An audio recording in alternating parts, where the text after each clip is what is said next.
കേരള നിയമസഭ അന്താരാഷ്ട്ര പുസ്തകോത്സവം first edition മുതൽ ഞാൻ പങ്കെടുത്തുകൊണ്ടിരിക്കുകയാണ്. എൻ്റെ ഈ വർഷത്തെ പുസ്തകോത്സവം ഈ ജനുവരി 2026 ജനുവരി 7 മുതൽ 13 വരെ നടന്നു വരികയാണ്. ആരംഭം 7-ാം തീയതി മുതൽ ഞാനും എൻ്റെ ഇരട്ട സഹോദരനായ റാഷിക്കും ഇതിൽ പൂർണ്ണ സമയം പങ്കെടുത്തുകൊണ്ടിരിക്കുകയാണ്. ഞാൻ കേരള ഭാഷാ ഇൻസ്റ്റിറ്റ്യൂട്ടിലെ PRO ആണ്.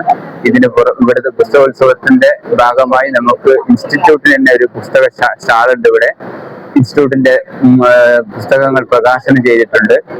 9 പുസ്തകങ്ങൾ ഇൻസ്റ്റിറ്റ്യൂട്ടിൻ്റെതായിട്ട് ഇവിടെ പ്രകാശനം ചെയ്തിട്ടുണ്ട്. 4 സ്ലോട്ടുകളിലായിട്ട് സ്പീക്കർ ഉൾപ്പെടെയാണ് പ്രകാശനം ചെയ്തത്. തിരുവനന്തപുരത്തെ സാംസ്കാരിക പരിപാടികളിലെല്ലാം തന്നെ പരമാവധി പങ്കെടുക്കാൻ ആഗ്രഹിക്കുകയും താല്പര്യപ്പെടുകയും ചെയ്യുന്ന ഒരാളാണ്. അതുകൊണ്ട് ഇവിടുത്തെ എല്ലാ സാംസ്കാരിക പരിപാടികളിലും എല്ലാ പരമാവധി സമയം അനുസരിച്ച് പങ്കെടുക്കാറുണ്ട്. നമ്മുടെ സൗഹൃദ വലയം ഞാൻ എൻ്റെ സ്വദേശം കണ്ണൂരിലാണ്.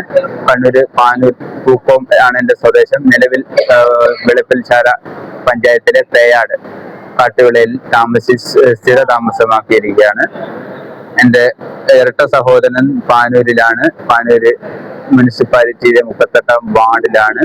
അവിടെ ചൊക്ലി പഞ്ചായത്തിൽ അക്ഷയ കേന്ദ്രം നടത്തിക്കൊണ്ടിരിക്കുകയാണ്. അതിലൊന്ന് ട്രാവൽസും ഉണ്ട്. അവിടെ ഇവൻ നാട്ടിലെ ഒരു പൊതു പ്രവർത്തകനും കൂടിയാണ്. കഴിഞ്ഞ തെരഞ്ഞെടുപ്പിൽ ഉൾപ്പെടെ മത്സരിച്ചിട്ടും ഉണ്ട്. സ്വതന്ത്ര സ്ഥാനാർത്ഥിയായിട്ടാണ് മത്സരിച്ചത്. LDFന്റെ പിന്തുണയോടെ സ്വതന്ത്ര സ്ഥാനാർത്ഥിയായിട്ട് മത്സരിച്ചിട്ടുണ്ട്.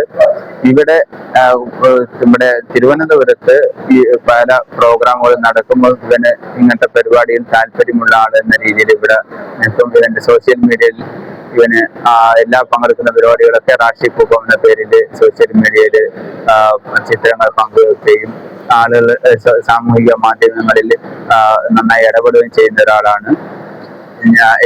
ഞാനിവിടെ 2007 തിരുവനന്തപുരം യൂണിവേഴ്സിറ്റി കോളേജിൽ MA പഠിക്കാൻ വേണ്ടി വന്നതാണ്. തുടർന്ന് ലൈബ്രറി സയൻസിൽ PGയും B.Edും ഒക്കെ എടുത്ത് കോഴിക്കോട് NITയിൽ പ്രവർത്തിച്ചിട്ടുണ്ട്. അതുപോലെ തന്നെ കാസർഗോഡ് സെൻട്രൽ യൂണിവേഴ്സിറ്റിയിലും ലൈബ്രറിയിൽ പ്രവർത്തിച്ചിട്ടുണ്ട്. അതിനുശേഷം വീണ്ടും തിരുവനന്തപുരത്ത് ഭാഷാ ഇൻസ്റ്റിറ്റ്യൂട്ടിൽ റിസർച്ച് ഓഫീസറും PROയും ആണ്. ഇവിടുത്തെ സാംസ്കാരിക പരിപാടികളിൽ എല്ലാം തന്നെ പങ്കെടുത്തുകൊണ്ടിരിക്കുന്നുണ്ട്. നമ്മൾ രണ്ടുപേരും ഇരട്ട കുട്ടികളാണ്. നമ്മൾ പ്രത്യേകിച്ചിട്ട് ഇരട്ടകളായ നമുക്ക് രണ്ടുപേർക്കും ഏകദേശം ഒരേ മനസ്സാണ്. നമ്മളെല്ലാവരോടും പരസ്പരം എല്ലാ കാര്യങ്ങളും ഇങ്ങനെ പരസ്പരം ഷെയർ ചെയ്യുന്ന സ്വഭാവമാണ്. നമ്മൾ ആകെ 10 മക്കളാണ്. അതിൽ നമ്മൾ രണ്ടുപേരാണ് ഇരട്ട കുട്ടികൾ. ഇവനിക്കും ഇരട്ട കുട്ടികളാണ്, ഇരട്ട പെൺകുട്ടികളാണ്. എൻ്റെ ഉമ്മയുടെ സഹോദരനും ഇരട്ട കുട്ടികളാണ്. കുടുംബത്തിലെല്ലാം ഇരട്ട കുട്ടികളും ആണ്. ഇവിടെ ഇങ്ങനെ എല്ലാ സ്ഥലങ്ങളും നടന്നു പോകുമ്പോൾ പലരും തെറ്റിദ്ധരിച്ചിട്ട് ഞാനാണെന്ന് വിചാരിച്ചിട്ട് ഇവന്റെ തോളിൽ പോയിട്ട് കൈയിടുകയും ഫോട്ടോ എടുക്കുകയും ചെയ്യുന്ന ഒരുപാട് ഇതുണ്ട്. അതിൽ ചിലപ്പം അവരെന്നെ ചമ്മിപ്പോവും. ഇവൻ ചമ്മിപ്പോവില്ല. ഇവൻ എന്നെ പോലെയല്ല. ഇവൻ എല്ലാ ആളുകളോടും പെട്ടെന്ന് തന്നെ പരിചയമില്ലാത്ത ആളുകളോടും അങ്ങോട്ട് സംസാരിക്കുകയും അവരെ ഫോട്ടോ എടുത്തിട്ട് സെൽഫി എടുത്തിട്ട് എനിക്ക് അയച്ചു തരും. എന്നിട്ട് അങ്ങനെ അയച്ചു തരും, ഫോട്ടോ അയച്ചു തരും. ആളാരാന്ന് അങ്ങനെയാണ് ഞാൻ മനസ്സിലാക്കുന്നത്. ഓക്കെ.